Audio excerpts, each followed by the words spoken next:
All right, so good afternoon once again. We're going to get started with our business for today. Before we get started, I want to recognize our colleagues on the committee. So we do have Councilman Z. Cohen of the 1st District, Councilman Ryan Dorsey of the 3rd District, Councilman Chris Burnett of the 8th District, and Councilwoman Sneed of the 13th District. We are also joined by Anita Themelis with the Mayor's Office. Also, I see that we have Liam Davis from DOT. Also from Rec and Parks, I see Jenny Morgan, and thank you for everyone else who has joined us today. Also want to thank Richard Crumrick, who is staff to the committee, for all his diligent work. And he's appearing as Larry Green on your screen. So I just want to make that note. Without further ado, I want to get to the business at hand for this afternoon, and that is City Council Bill 200549. Ordinance renaming the Columbus Obelisk Monument to the Police Violence Victims Monument.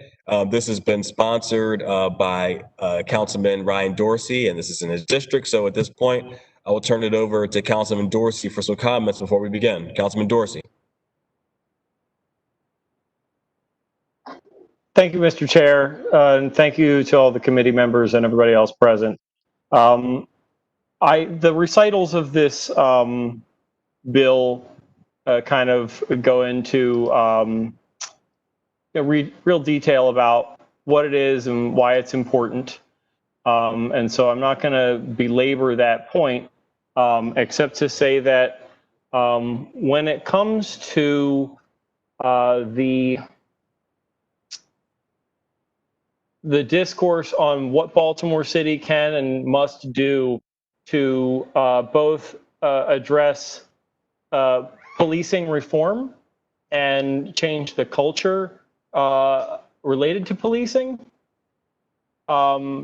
we know that we are extremely limited in what we can do, essentially to nothing of any policy-based substance, and that there's something to be said for the fact that we can actually do something to address that. There is a real history and there's a reality of suffering and trauma from the actions of certain police officers and the experience that victims of police violence and their families and the communities in which people exist and live, that trauma is real and it exists, and it is worthy of acknowledgement. And this is the kind of concept that I think that that monuments really do a service to. And so this makes a lot of sense in a pretty basic way to honor the experience and the lives lost of the victims of police violence. And at the same time, we have this monument that exists currently to honor something which culturally and significantly collectively we have come to understand is really not something that needs to be lifted up, should be, not something that should be lifted up, and that continuing on with the false narratives of mythology and heroicism to things like Columbus, or even to the Confederates and the Confederacy. These things are monuments to these causes, continue to do harm by inserting into our lives, into our communities, representations of narratives that have been harmful to people and that do not tell the truth about how our lives and our world and our city and our country and our communities have developed over time. And it's important for us to recognize that what we place in our communities, what we choose to commemorate in public space, has real meaning. that that's not a decision to be made lightly, and that one of the things that I think should be an imperative is truth in all things. And monuments to things that provide false narrative work in opposition to that aim of upholding truth and honoring facts for what they are. And so, as two completely separate, independently, I would say, plausible and credible pursuits, we have the opportunity here to say, we don't need a Columbus monument. We don't want a Columbus monument. And on the other hand, separate from that, we can also say, and we have this big white obelisk, and it should honor something worthy of honor, and that should be the lives and the trauma of the violence of enacted by police on victims, and the impact that that has had on families and communities. And this does not have to be a matter of cultural war, as it may be interpreted. This is not an attack on Italians. This is not an attack on white people. This is not an attack on history. This is us helping to right the ship that has been steered by white supremacy as a system for our country's entire history, and begin to honor things that are representative of the values we have come to hold collectively and societally. And that's what this is about for me. I'm sure I could say more about this. I posted a longer narrative on this. I happen to come from Italian immigrants on my mother's side. I think that that's going. It's inevitable that that's going to become a part of the conversation today, as there is a strong association for certain members of or certain people of Italian descent. I am a person of Italian descent. My grandfather was the first generation born American. And his home was a place where Italian immigrants lived as they were coming for a new place, first place, straight from Ellis Island.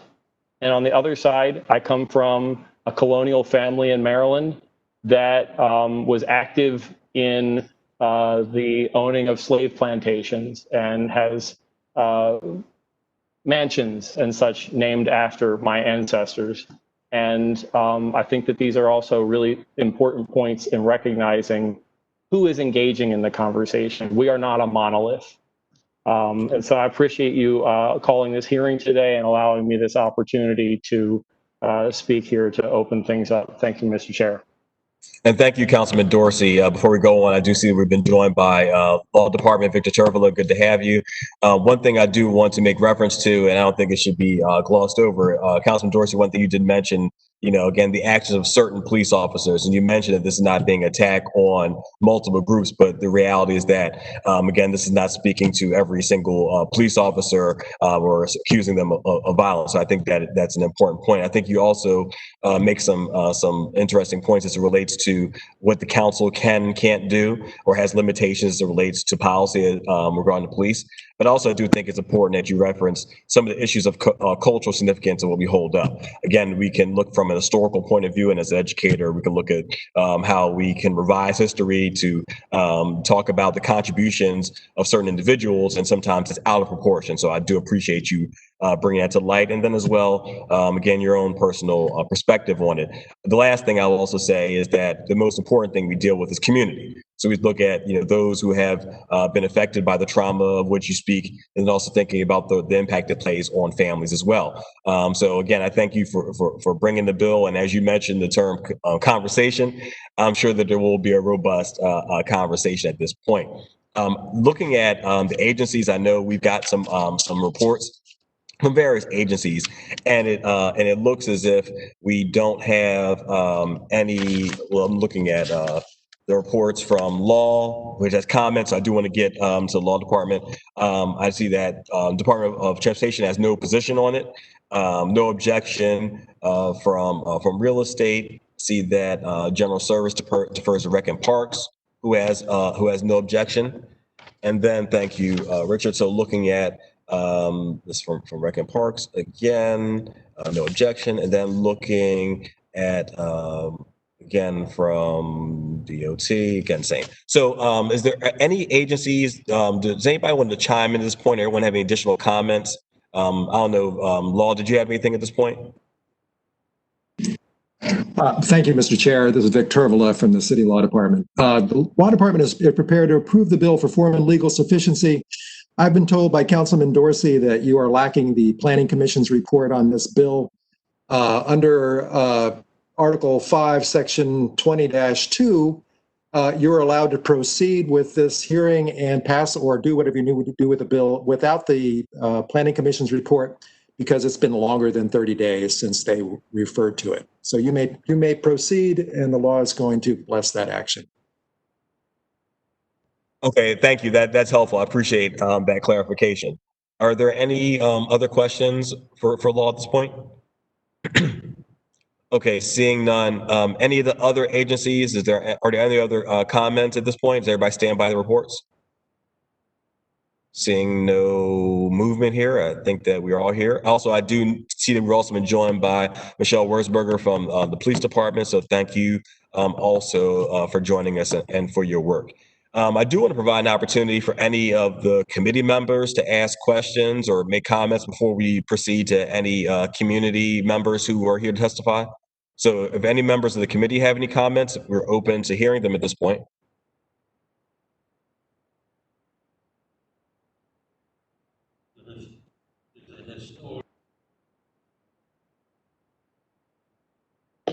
I don't have any questions, Mr. Chair. Just looking forward to public testimony. Okay, thank you, Councilman Burnett. And I believe we have someone who's about to testify, so give us 1 second while we take care of that.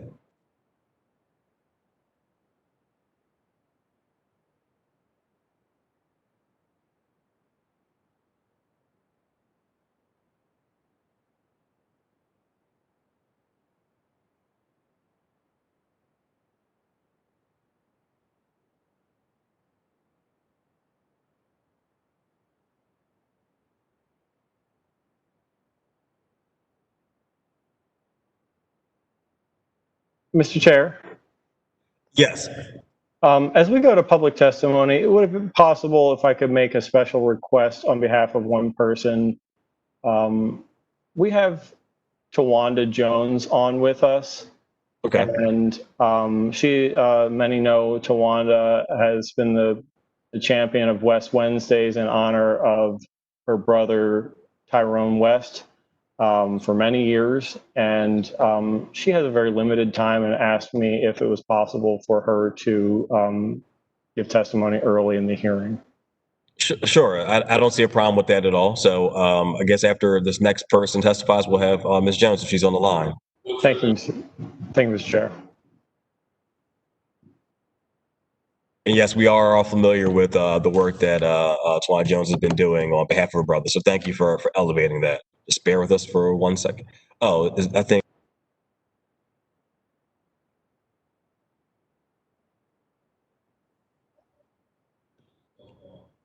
All right, so it looks like we have Nicolino Apeluso and Tawanda Jones who are here to testify. So we will go in that order. Hello, can y'all hear me? Yes. So Ms. Jones, Yes. yes, please proceed. First Then we followed by Nicolino Apeluso. Yes, Ms. Jones, please. Okay. Well, first of all, I want to thank you so much, councilman and council people, just for allowing me to testify today. And I just wanted to let you know how important this was for me, and not just only me, but for all the victims of police brutality. Because just thinking of the way the world is now and just how crazy everything is, right? And just thinking of like a sacred place and having something renamed and honoring victims of police brutality would mean the world, not just to me, but for all the victim families. You know, and I just think about when we just had my brother's 7-year memorial or commemoration, and I had no place to go. I had to go back to the actual place where my brother was murdered, and it just broke my heart. But I was thinking about, like, literally if we had some type of sacred grounds and things like that to do things peacefully, respectfully, would be honorable. So I just wanted to thank you guys just for considering, and please, definitely, if you guys can help us, that would definitely be great. And I've been fighting police brutality now for 370 weeks nonstop, nonstop, and I'm never going to stop until we hold folks accountable. And I just want to thank you guys for your time.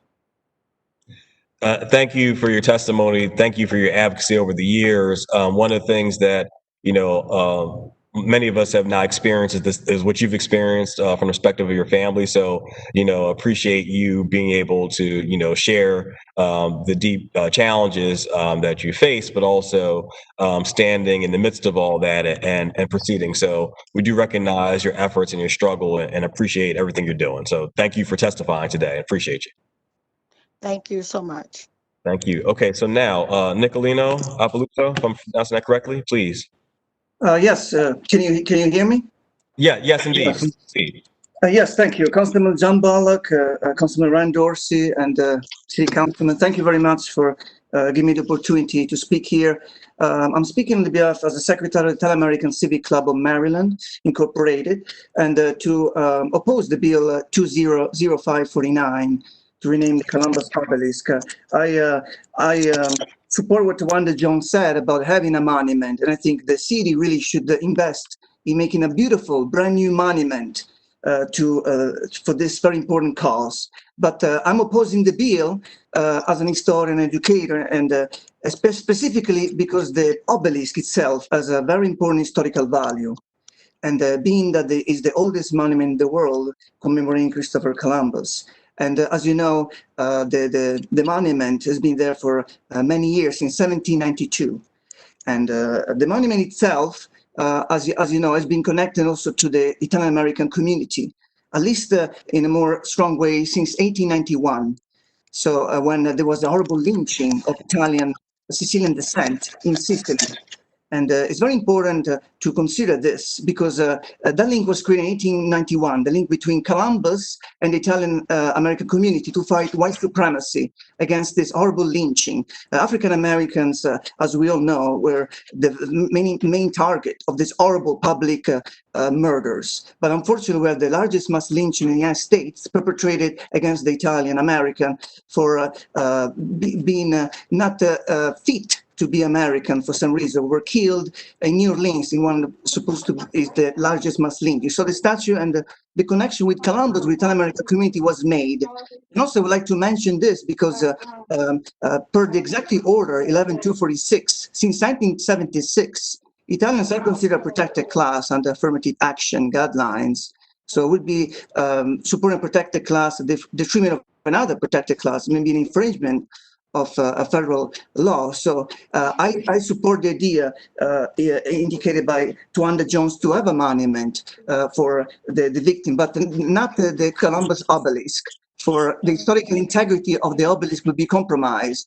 And I will suggest, as many members of the American Club agree, to move the obelisk, if it's definitely a sensitive issue, in a museum. And I think to preserve and keep this historical monument. And that's what the main point I wanted to say. And to conclude what Councilman Dorsey mentioned about the Confederacy, you may want to also reach out to Dr. Gibson, the Baltimore City Commission. He made a distinction between the Confederate monument and Columbus. There's definitely a big distinction there, especially because Columbus Columbus and the connection with the American community is connected to a response and a fight against prejudice and white supremacists. You know, the Ku Klux Klan and many members of white supremacist group were destroying Statue of Columbus. I know many centuries have passed, but Italians see these monuments, and as you know, the father of Nancy Pelosi, Thomas D'Alessandro, with Nancy Pelosi, there's a picture of them in 1950, used the very symbol of fight against white supremacy, the Columbus obelisk, during Columbus Day. I know times have changed, have evolved, but as an historian and as also educator, I think it's important to educate our community about that. And to conclude, you know, definitely Towanda Jones and others, they need and must have a beautiful dress, a beautiful monument. But I don't know, they're being shortchanged by this legislation. If you want a beautiful dress, what do? You go to a tailor and get a beautiful dress. You don't go to the secondhand store and give a used pair of shorts or used pair of jeans. And that's what this legislation is doing to Towanda Jones and Manny. They need a brand new monument. The Italian American Civic and Manny will be supporting that, as well as I'm an educated historian to do this. But definitely to use another monument, another existing, it will cause division, and I will say it is a shortchange the same purpose that is very honorable to commemorate police violence victims. Thank you very much. And thank you, Mr. Appaloosa. I appreciate your perspective. I will say that we've also gotten a request from Deborah Tempera and also Paul Cropfield, so we'll be hearing from them momentarily. One thing that I think it is useful for the conversation, the mentioning of the history, the longer history of that monument. I do understand what you're saying as far as the Confederacy, and that a lot of those monuments were a direct response to the civil rights movement. So I think there are some points there. Without further ado, Ms. Tempera, would you like to go ahead and please? Can you hear me? Can you hear me? Yes, we can. Yes, we can. Oh, okay. I'm sorry. This is all new to me, this computer stuff. I too, my name is Deborah Tempera. I'm born and raised in the Fells Point area of Baltimore City. I am a lover of history, of architecture, of monuments of any kind, and I am opposed to this particular bill. I think now the reason more so is the connection of the recital that's written to the bill. It connects, and I just found it very divisive and inciting. And instead of doing something that's racially bringing people together, I think this does the opposite. Also, with the timing of this bill, and it's just a coincidence and it's an assumption, but I'm shivering now to think the aftermath which connected to this bill when I see this bill, or if I see the changing of this monument, and that was the vandalism of the other statue and how it was done, and also Mr. Dorsey's Twitters and things like that with the monuments, and whether he knew them or not, who knows? I mean, all this is still under investigation, and I think making moves forward on any of this, the timing is bad. And I do believe that another monument can be constructed and creative and very different. This monument, after a month or two, or maybe making the statements that Mr. Dorsey's trying to make, will all just disappear and will not have the beneficial effect as something new and bright and related in design. I listened to some of his points, and on another tweet recently on another bill he tried to present, he criticized people of making, using their title as speaking for everyone. I don't know if the stats on this have been taken, and that he speaks a lot of saying we feel like this and this and this, but there's been no polls on this. There's no factual evidence that all of Baltimore City actually would want this to happen. And I think that is something to consider too.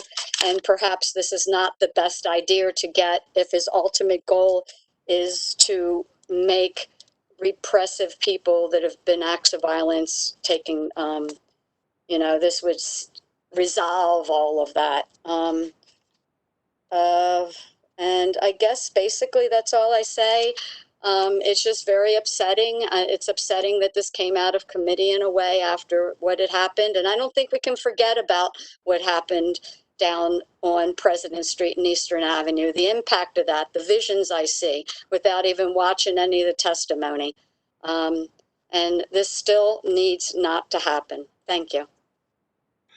Again, thank you, for your commentary, Ms. Temper. I think, you make a couple points. One, we can't, necessarily co-sign acts of vandalism. And at the same time, I think you make a point as it relates to a potential monument, that's something that's new or fresh, I think were the words you used. And I think that's something that, should be considered. And I think that may be something that may come down the road. So thank you for making that point. Mr. Paul Cropfeld. We're going to unmute you. Okay. Mr. Chair. Councilman Dorsey, yes. I just want to ask if it was possible, could we perhaps ask those giving testimony to let us know where they live, if we represent any sort of organizations or anything like that? Certainly, Councilman, and thank you for mentioning that. We should have done that previously, so I do appreciate that. So thank you. We'll do that going forward. So I know that Tawanda Jones lives in the 3rd City Council District. Understood. Thank you. Let's see if we can get Mr. Cropfeld. If we can get you unmuted.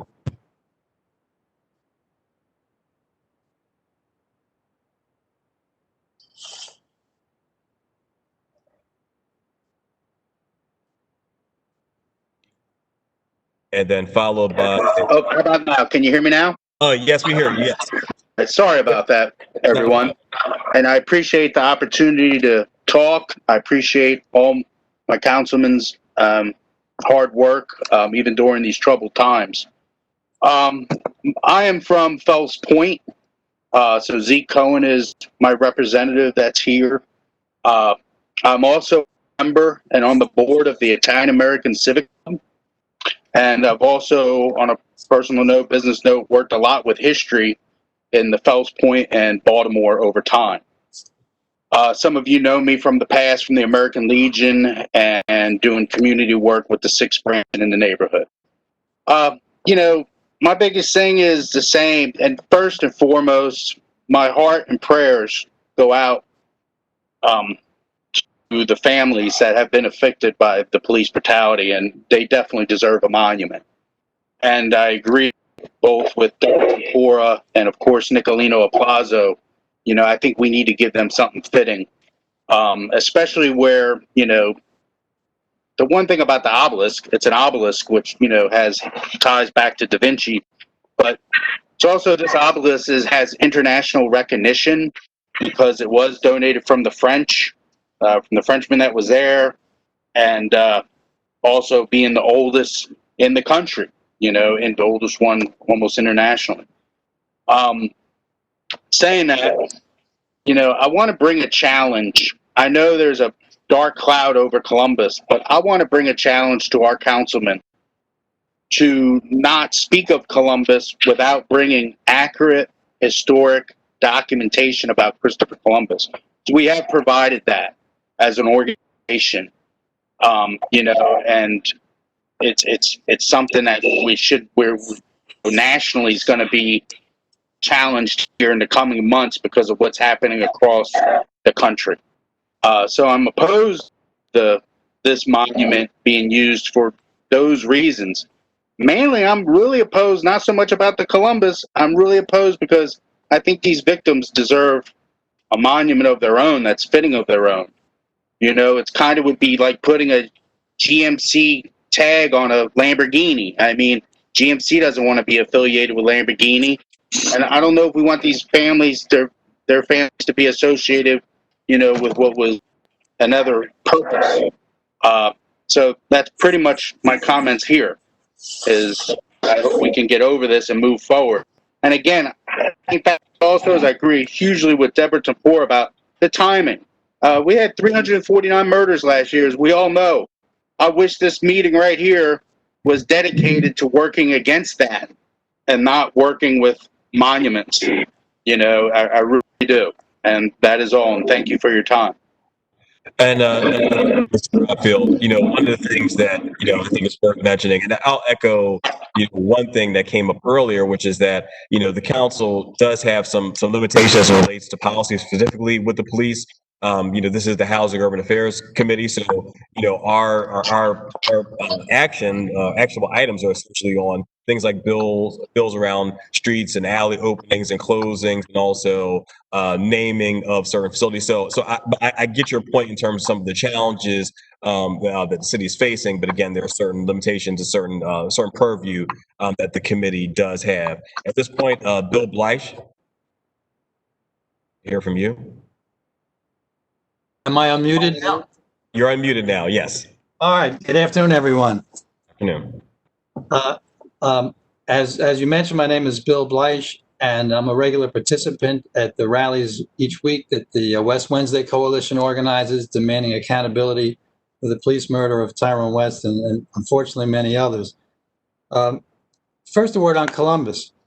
Columbus, when he went to Hispaniola, he ended up enslaving Arawak Native Americans, and he had a policy where if they didn't bring a thimble full of gold dust, every so often they would have their hands cut off. They'd tie the hand around the neck until the person bled to death.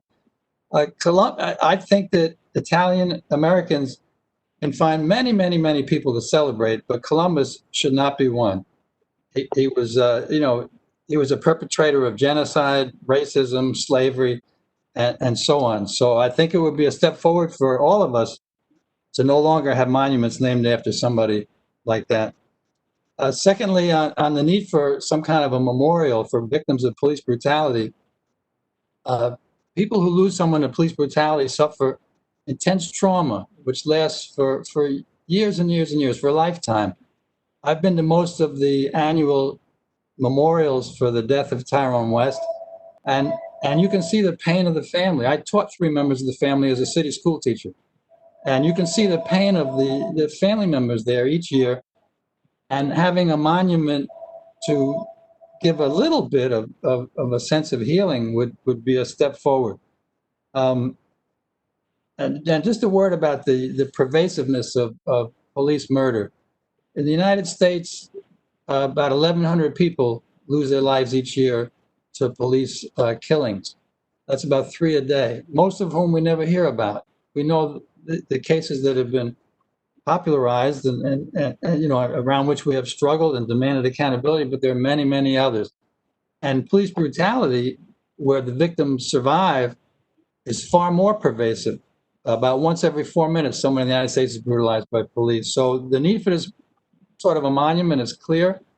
I think it would be a step forward for Italian Americans and all of us if we stop honoring somebody who was a racist and an imperialist and a colonist and an enslaver, and not have the obelisk in the honor of Columbus any longer. All right, that's just what I wanted to say. All right, and thank you, Mr. Bleich. One thing that I will say, as someone who has studied quite a bit of history, one of the challenges we have, not only in our nation but also around the world, is sometimes we sanitize history, right? So again, we look at what happened in terms of the indigenous peoples of this land, and also what it meant in terms of not only the slave trade but also as related to a European conquest across the globe. So again, I think there are points that need to be made, and interestingly enough, with this bill, we have the confluence of issues of police brutality and history that seem to be colliding. I do see that Darlene Kane has called in. I do want to give her an opportunity to speak. We can get her on the line.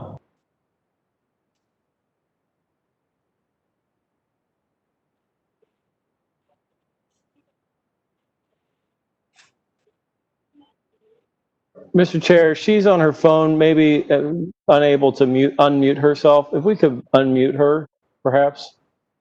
I think she's on now. Let's see, Ms. Kane. And if you can mute Bleich and I'm sorry, Ms. Kane. Yes, Ms. Kane, please proceed. Good afternoon. Can you hear me? Yes, we can. I'm sorry, I'm on the bus now. Good afternoon. I'd like to thank everyone for letting us be heard today. I'm the mother of Dale Graham. My son was killed in 2008 by Baltimore City police officers. And I'm now the founder of Mothers on the Move. And I've been fighting over 10 years for legislations for police accountability. I'm thankful and I understand what everyone is saying today in reference to, if not this monument, another memorial for us in due respect. And also for anyone who hasn't lost a loved one by police or survived of a beating may not even understand what we families are even going through. But we are just so thankful and respectful to the fact to even be heard, to be acknowledged, and to even be acknowledged as activists in our community, activists using our voices and being heard. So I thank you again for that. I'm a 59-year resident of Baltimore City, and my son had 2 daughters. One is now in college, and one is now in high school. And unfortunately, they were not able to see their father at any of their graduations. So I just thank you again for being heard, and we will continue to do this together. And I respect dearly what the other councilman stated about the homicides in Baltimore City. Out of all due respect, I'm united with them as well. So thank you so very much again. Thank you, Ms. Kane. And again, one of the things that, like I said before, a lot of us have never been in that position that you have found yourself or your family in. So again, we do appreciate your work. And again, I want to ask if anybody is not speaking now, just to mute themselves. Thank you.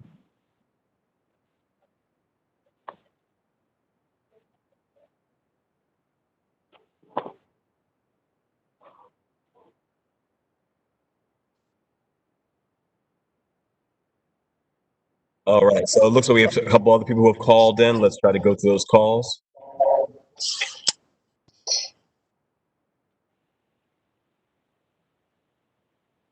Go ahead. Call number 8. Okay, we're going to keep trying to go through these calls. Did we note that they are going to hear a couple of beeps when they're unmuted so that they know they've been unmuted? I can't hear Richard calling, and they won't know what their caller number is on our screen. Right. I know they can hear him, but we're not able to. Okay, but we'll keep that in mind. Call number 8. Yeah, please.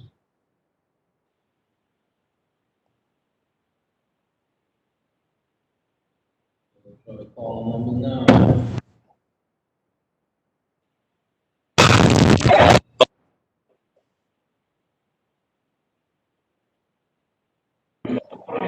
Okay. Call number 8. Call number 8. Go ahead, please. Still no answer. Okay, try number 9. Go ahead, please. It's Frank Coconati. Who am I speaking with? Hello? This is the Housing and Urban Affairs Committee. What? Hello? Who's that? This is the Housing and Urban Affairs Committee. Did you mean to call in for testimony?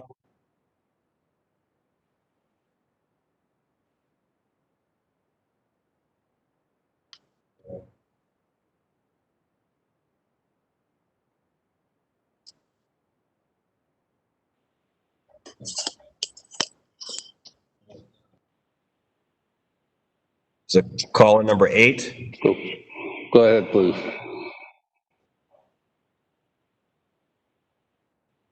Nope. Okay, let's.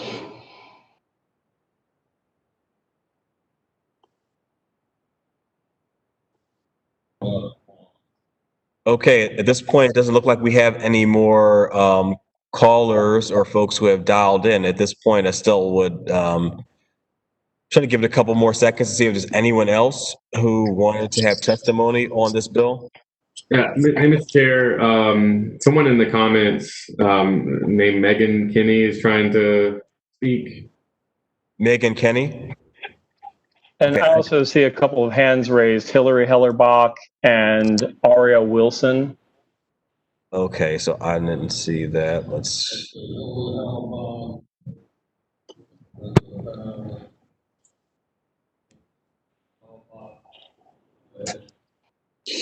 I'm sorry, this is Nicolino Plaza. It is possible, with your permission later, to interject some historical comments, with your permission, about, yes, I wrote it in the text, in the chat, if possible. Yeah.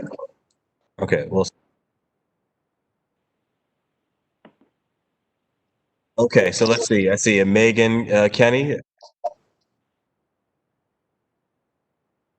And I see Andre Domino. Okay.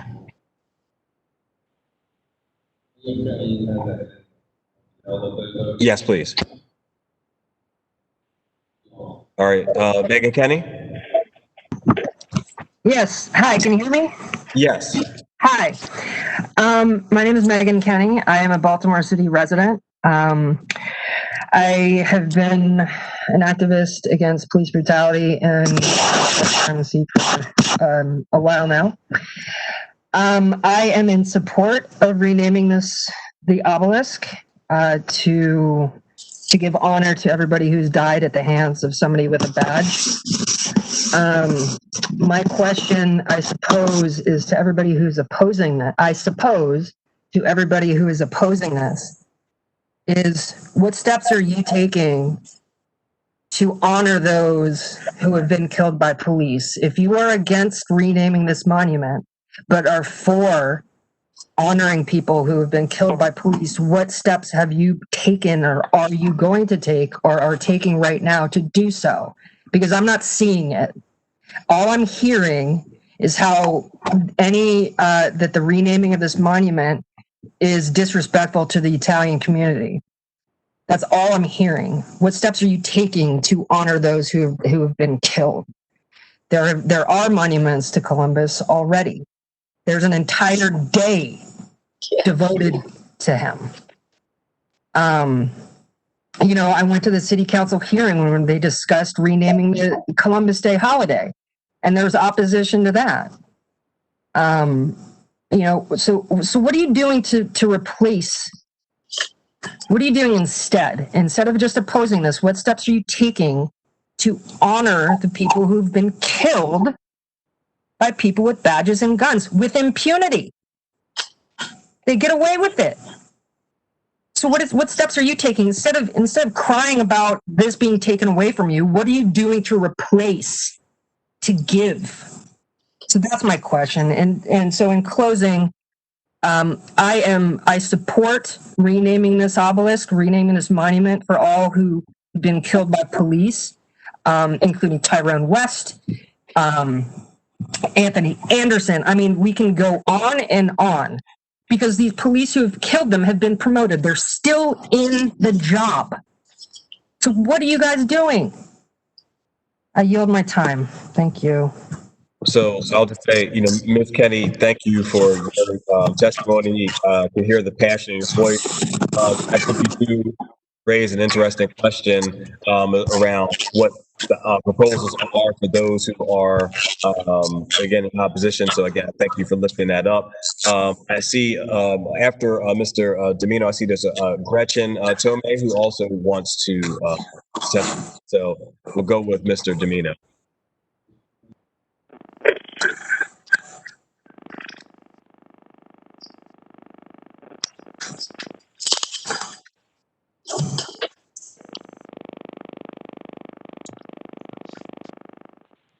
Mr. Domino.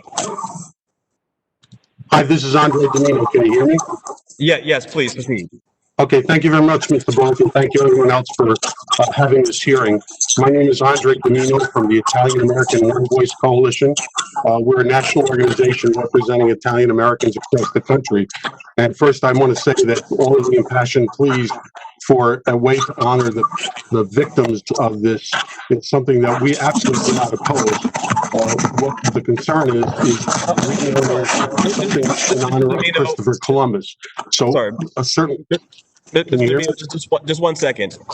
There's somebody who's on the line who is not muted. I don't know who it is, and I'm not able to do it. So if you're not muted, please mute yourself. Mr. Domino, please. Okay, can you hear me now? Okay, thank you very much. So certainly, I personally, on my own personal basis, as well as an organization, we certainly support the idea of having a monument to honor those victims. And that's not the reason for my testimony today.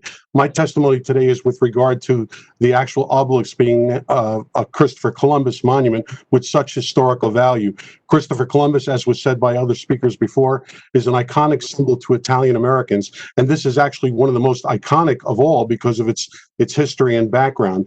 And I have to tell you that, you know, some of the comments that were made today are not factual. And I would direct people to look at the reputable sources in order to see that the common narrative that's out there right now regarding Columbus is completely overblown. In fact, an indigenous person by the name of Rafael Ortiz of the Taino tribe has written 3 books disputing all these claims against Columbus. Most of these claims were started by Howard Zinn, an avowed Marxist who was against the United States. And these things that are being quoted are from his books.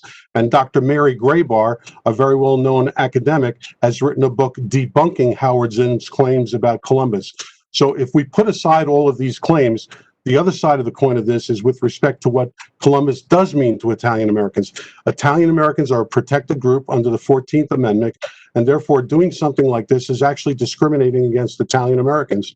On my own personal basis, my grandfather came to this country from Sicily, and in the early 1900s, he suffered severe discrimination, was paid less than others, and was spit upon when he went to work as a longshoreman on the docks of New York. And I can tell you that when Columbus Day or Columbus monuments were, when he considered those, that was when he had some real pride because he knew that those were erected in order to counteract or apologize against the discrimination that was witnessed by Italian Americans throughout the late 1800s.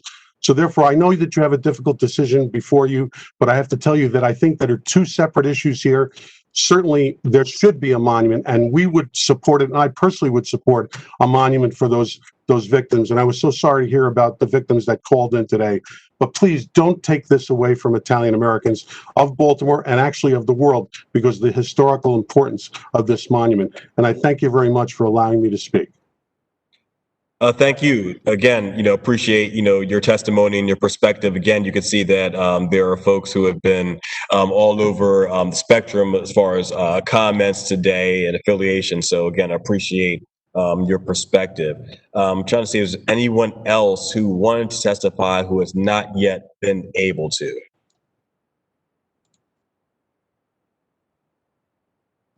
Let's give it a couple of minutes, see if there's anyone in chat. Yes. Is someone who want to testify who has not been able to? Yes, please proceed. Hi, this is Hillary Hellerback. I live in the neighborhood where the monument in question is, in that district. I also have been connected to the West Coalition. I believe very much so that this monument, especially given where it is, should be renamed.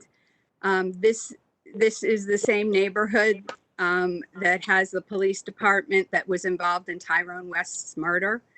It also is a park near that area, as Tawanda Jones so eloquently spoke before about needing a place where there is a sacred space that is in that general area. I think that's really important. I hear what folks are saying about the Italian monument and wanting to preserve that. I would have no problem with that monument being taken down and put in a place where they can protect it and where they can have it for them to look at, maybe a museum or something like that. But I have real concerns about the history of Columbus and what message that sends to the people in this community, to the people in this city.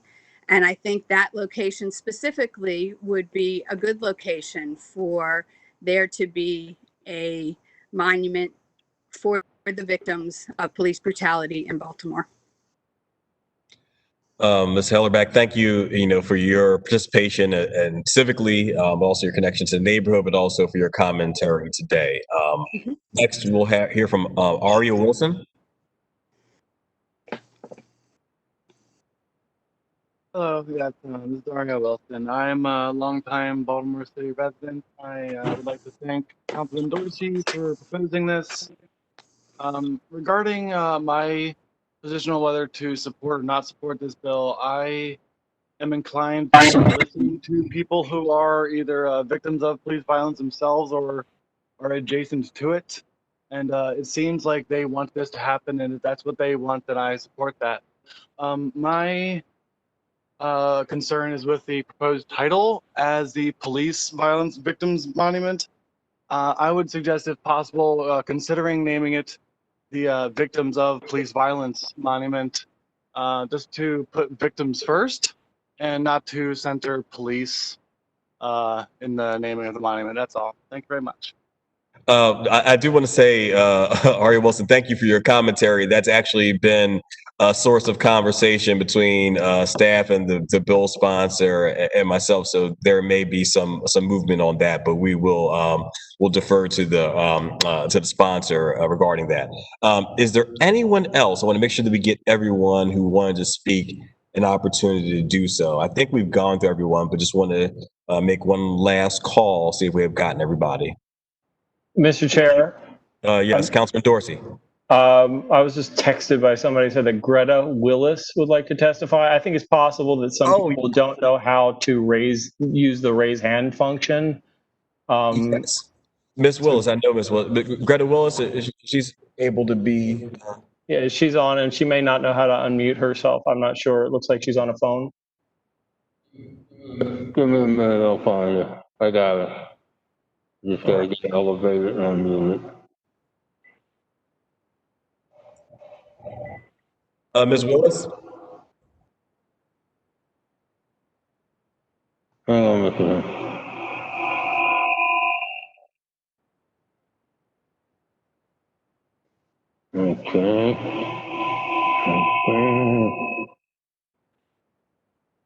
Okay, she's on. Hello.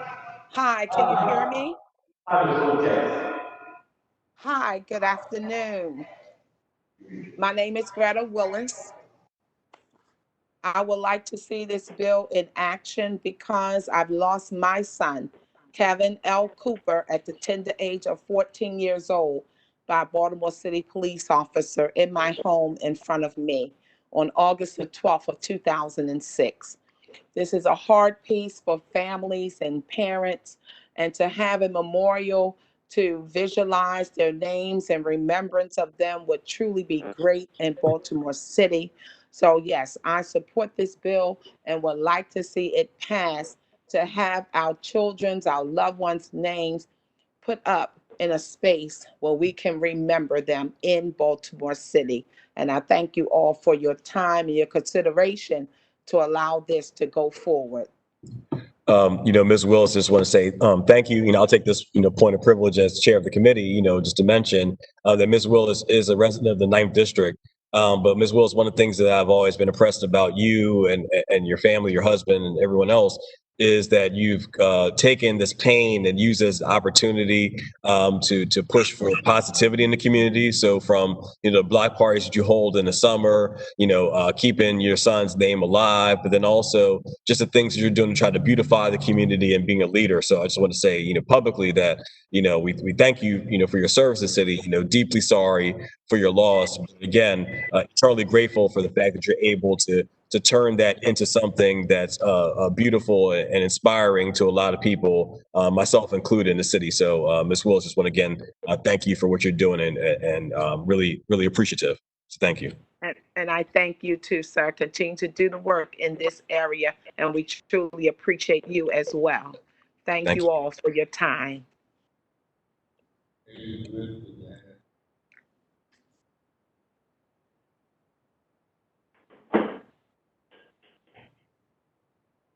A. Britt? See, A. Britt, we're ready to hear you. Hello, can you hear me? Yes. Hi, my name is Adina Britt, and I live in the 3rd District in Ryan Dorsey's district in Northeast Baltimore. And I also am my entire family were victims of police brutality. And my 12-year-old at the time was held at gunpoint by 4 police officers.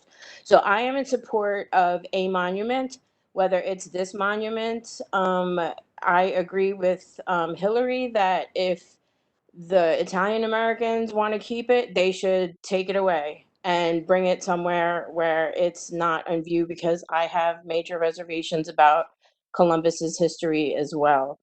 But that spot is an ideal spot for gathering for victims of police violence. And, not all of the victims die. Unfortunately, we have to live with PTSD. And I often attend West Wednesdays, and I often attend other things in relation to other victims of police brutality. And they're usually, on some random street corner or in a car caravan or, wherever. And I think having a place inside of a park that people can gather is ideal. So I'm all for a bright and beautiful new monument being built on that spot. And I'd also like to bring up that Mr. Nicola, I think his name was, brought up the lynching of one Italian American that apparently they were up in arms and raised that obelisk in relation to. What about the hundreds of thousands of victims of Columbus, and what about the thousands of victims of police brutality? Thank you. Again, thank you for your comments. One of the things we have to keep in mind, 2 things. One, you mentioned proportionality. That wasn't the word you used, but again, that's what you're speaking of. Again, thinking about the numbers, the relative difference there, I think it's important. The other thing that you mentioned, and I think this goes to a lot of us, self-included, as it relates to PTSD, those who deal with trauma, what that means on a daily basis. So again, I do appreciate the testimony today. Is there anyone else? I am seeing folks who've come up in the chat saying that they want to testify. I think we've gotten through everyone. If there's anyone else who is online who would like to testify, please let us know so we can make sure we get you in at this point. And also, I want to thank the other committee members for hanging in here with us today, and also flagging when they do know that someone wants to testify. Sometimes it can be difficult, keeping our eyes on the multiple things on the screens and papers and all that. So again, I appreciate the assistance as we're going through this new normal of executing our committee hearings.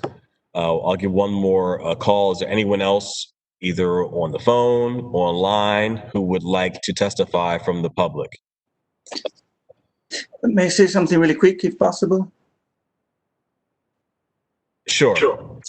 Thank you. Yes, Nicolina Plaza was talking before, and just to clarify the record, what I mentioned earlier about the Columbus is a historical fact. So 11 Italians, but Italian Americans were lynched. This is unfortunately the largest mass lynching in U.S. history. This, of course, I'm not trying to put on the weight African American and being victim of systematic racism. There's no questions. And they've been treated, they have not been treated as Americans. And I can understand as well, being, as you can hear from my accent, I'm American. I was born in the United States. And an American citizen, unfortunately, I've been victim of prejudice for not being considered American enough. But our African American brother and sister, of course, they have experienced the far worse. So just want to mention, first of all, another important thing, since that there is really a need of having a monument, and there is, of course, at this moment, contention about this. And I will say this is and that's why I'm proposing this bill. This will continue, I think, this discussion as well, because if you bring from the ashes of if you replace something with something else, there's always going to be discontent from a certain part of the community. So there is definitely a need for a monument. I see a monument created, established, new will be much appreciated. And also to answer the question, some ask what we are doing here for the victim of the police is an important question. I also refer this question to the councilman with all due respect. But you know the date, August the 10th, 2016.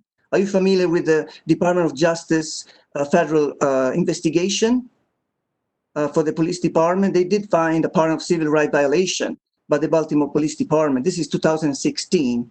So I don't think by building, so we are 4 years later after that. What you guys have done, you know, I don't mean to judge anybody, but we could have saved those lives.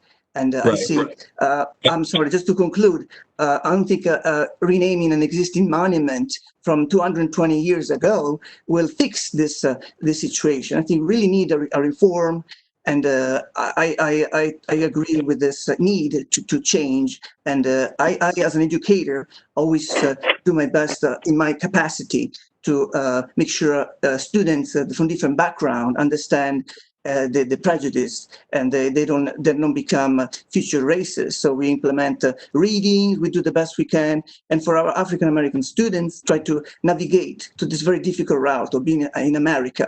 And as you know, it's very easy to become victims. So, and to conclude now, Christopher Columbus, as an historian, I don't know if there's many historians in the room here, but I think I can just add some things. They are very, we don't have any direct sources of Columbus. His diary was lost, and I believe not by chance, because people didn't want to see the route. But we don't have any indication that it was Yeah, Mr. Apeluso, you know, again, I do, appreciate your perspective. And I think at this point we're going to shift back some of the to the committee members. I think we've gotten through testimony, but I will say, myself as someone with a doctorate in government and politics and has studied history extensively, again, we can look at just the history. Again, we aside from the diaries, we can look at the evidence of what happened in some of these areas. So again, I think there are some things that we can test and some things that that we can't. But at this point, I do want to shift back. It looks like Councilman Dorsey wanted to say something. Councilman Dorsey. Yeah, thank you, Mr. Chair. I want to thank you for kind of briefly responding to this point earlier, but I just want to kind of emphasize this because it comes up in our work again and again. There is a kind of a persistent response to virtually anything that we do as city council members that where there's essentially this blanket kind of, why don't you just do something about the murders? To kind of put it, I'm speaking kind of bluntly about this, but this is kind of the emphasis that so many people give, and in opposition to just about anything and everything. And I just want to reiterate for anybody who's listening that I have openly and repeatedly and consistently requested that any member of the public who has any substantive suggestion that they wish to make for something that they think that this city council should be doing. My inbox is freely open for anybody to be able to make those suggestions. And in all of the times that I have asked for such a suggestion, I have never once had anybody respond substantively saying, here is a legislative action that I believe that you should be taking to support, to further the concern as they see it. Again,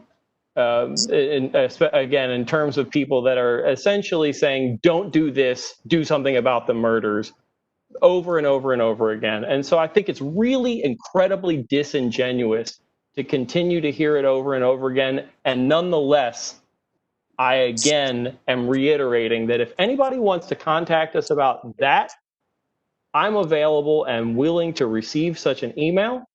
And that also at the same time we can do what we're here doing and to do today. Thank you, Mr. Chair. I appreciate the opportunity to kind of make that point. And thank you, Councilman Dorsey. And one other point that, I neglected to say before, again, it does speak to as we all know before our term began, as far as the Justice Department report, that is also what led to the consent decree with the city, which has really been about police reform. So clearly, we have a ways to go, not only in Baltimore City, but America as it relates to community and police relations, but specifically in Baltimore, we have our challenges that are ahead of us. At this point, again, I'm looking to see if there's anyone else who want to testify. It looks like I'm getting messages that some people may have had challenges calling in. So I would say, again, if you've had challenges calling in, please try again. I see one number, 773-615-5098. Not sure where that's from. But one thing that I know that Councilman Dorsey has mentioned before is also making sure that folks identify where they are and their affiliations. And that's been helpful just to be able to guide this conversation and help navigate some of the interests and concerns. So again, I appreciate everyone who has been participating today. Is there anyone else that we have missed who wanted to testify who has not yet gotten a chance to speak?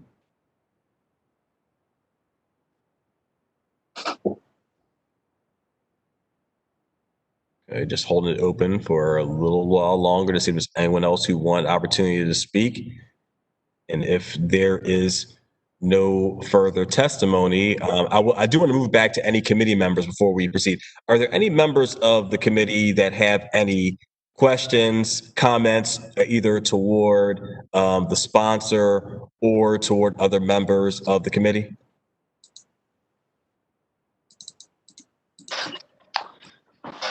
Yeah, Mr. Chair, if I may. Yes, Councilman Cohen. Thank you, Mr. Chair, and thank you for all the folks that showed up virtually today and offered their testimony.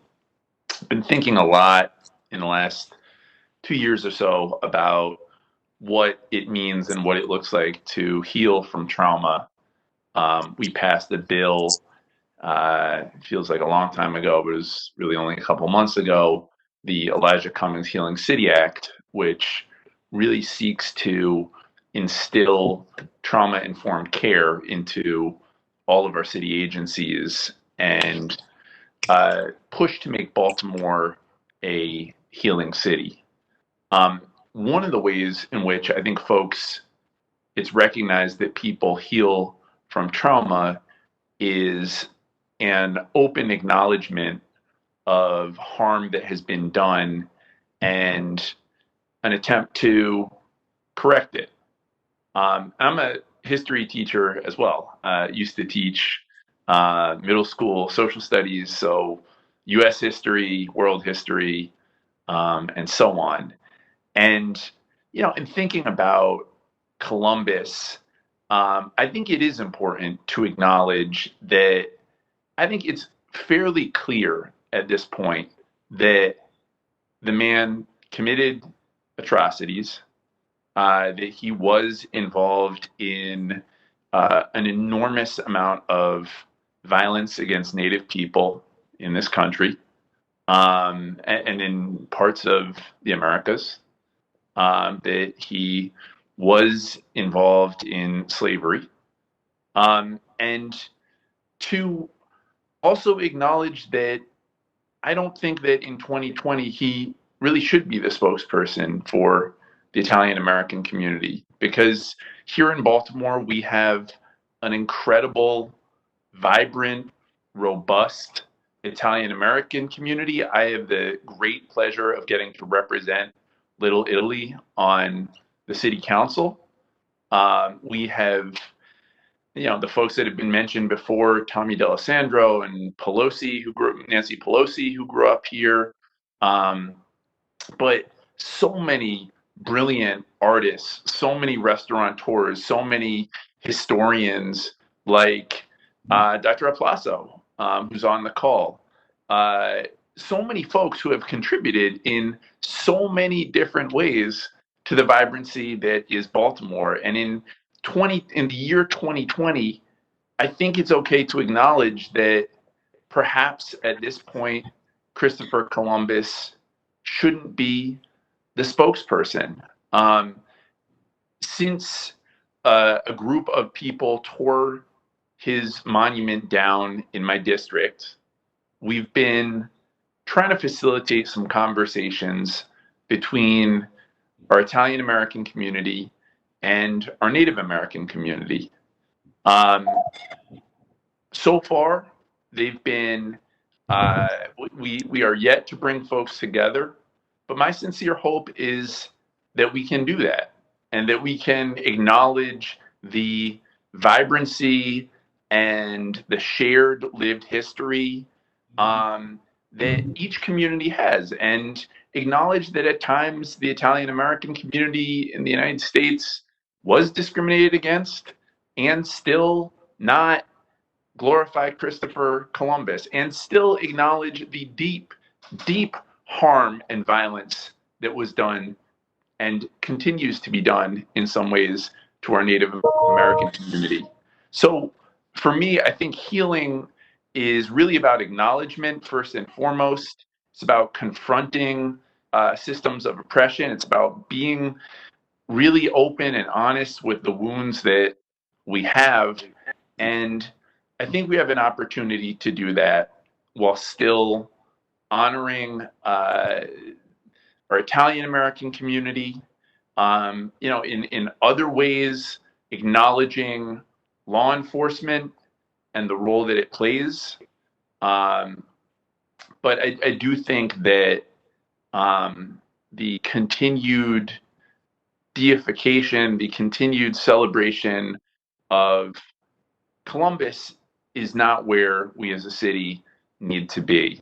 And my hope in sort of my own work is that we are able to facilitate some honest, some open, some healing dialogue, and get to a space where we're being real about the traumas that people have experienced, particularly Native people, and in this context, Black people, African American people, and that we are able to move forward as a city.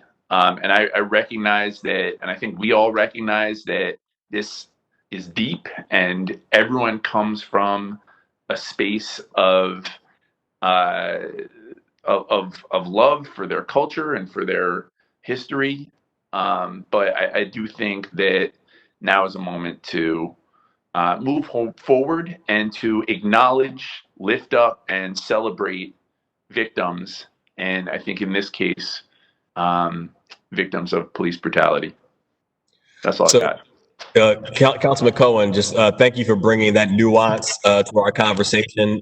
Clearly, you have a district that has some diversity, that has some intersectionality, if you will, and I think that you've done a decent job of being able to try to marshal that. So thank you for that. And then also, your work as an educator, but also dealing with trauma, and that will come up a number of times in our conversation today. So again, thank you for doing that. Thanks, Chair. Is there anyone else who had comments? Any other members of the committee that had any comments? Mr. Chair. We're pretty much at, I'm not sure why you got unmuted, but right now we're at committee members testifying. Councilman Dorsey, did you have something you were going to say? I thought it was worth coming back to the conversation about the exact wording of the title of the bill. You and I discussed that prior to the beginning of the hearing, and I appreciate Aria bringing that up. I think it's a worthwhile change. I just wanted to check. So I just, as a musician who's sung a lot of text, I have a certain relationship to the way the feel of one word succeeding another in text. And so I'm just thinking about this, and appreciate you kind of entertaining me with this for a second. The suggestion would be to put the word victims first, and I think that is a good suggestion. And I'm just feeling like the Victims of Police Violence Monument. I don't know if I like the flow of monument to victims of police violence any better. putting the word monument at the beginning versus putting the word monument at the end. I don't know that this is a real critical difference. But I just wanted to maybe throw it out there. Has any committee members got any thoughts about this? If we're gonna, I'm happy to make a motion for an amendment, but do any of the other committee members have any thoughts about this? I don't have much to add up front. Yeah, sorry. Both are fine with me. Yeah, and thank you, Councilman Burnett. That's something that, I've also sort of shared is that, I'm kind of ecumenical as it relates to that, but I do think there's something to be said about, putting, victims first, literally, as was said earlier, if that's the title you're going to go with. So I'd be open to an amendment if someone wants to make it at this point. All right, I'm going to make a motion here that we amend the title of this, or amend the name to which we will change this monument to put victims first. And to that end, it would say, for the purpose, if we're reading the bill, the title of the bill, which I believe is a catch line, DLR would be able to correct me on this, but it would say city property renaming the Columbus Obelisk Monument to the Victims of Police Violence Monument. And further down in the bill on page, I guess there's a purpose clause change that would have to take place for the purpose of changing the name of the Columbus Obelisk Monument to the Victims of Police Violence Monument there on page 1, line 5. And then again on page 2, line 13, would say, again, we would strike Police Violence Victims Monument and replace it with Victim of Police Violence Monument. And so I think I've adequately conveyed the intention of this amendment here, and so now I'll make a motion on that amendment. Okay. So it's been moved. Is there a second? Second by Burnett. Okay, all in favor? Well, should take a roll call on that. So. Okay, so roll call. Bullock, yes. Dorsey? Yes. Burnett? Yes. Sneed? Yes. Cohen? Yes. Okay, so that passes. Okay. So, okay. Ready for a motion to move. All right. Someone to move the bill? I'll move the bill favorable as amended, Mr. Chair. Moved by Dorsey. Second. Second by Sneed. Okay. Ready for roll call? All right. Roll call. Chairman Bullock. Yes. Chairman Bullock votes aye. Vice Chair appears to be absent. Mr. Burnett. Yes. Mr. Burnett votes aye. Mr. Cohen. Yes. Mr. Cohen votes aye. Mr. Dorsey. Yes. Mr. Dorsey votes aye. Mr. Henry appears to be absent. Member Sneed. Yes. Member Sneed votes aye. Mr. Chair, there are 5 votes in the affirmative, no negatives. We can go to second read at the next meeting. Okay. Again, I'll just thank it. So again, thank you everybody for today. Hold on for a little echo. So again, this has been one that has challenged a lot of us. I do appreciate everyone who has called in today.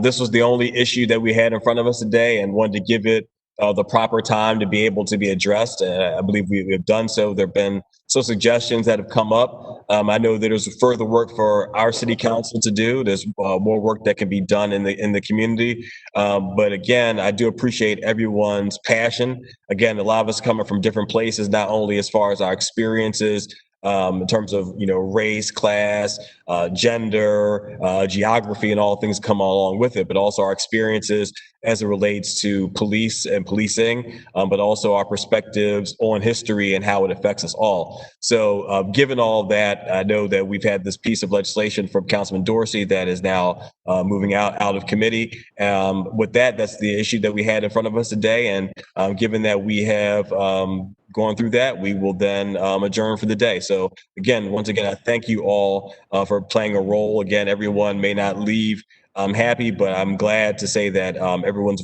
voice was heard. So again, thank you all. With that, we'll stand adjourned. Have a good rest of the day. Thank you, Mr. Chair. Thank you.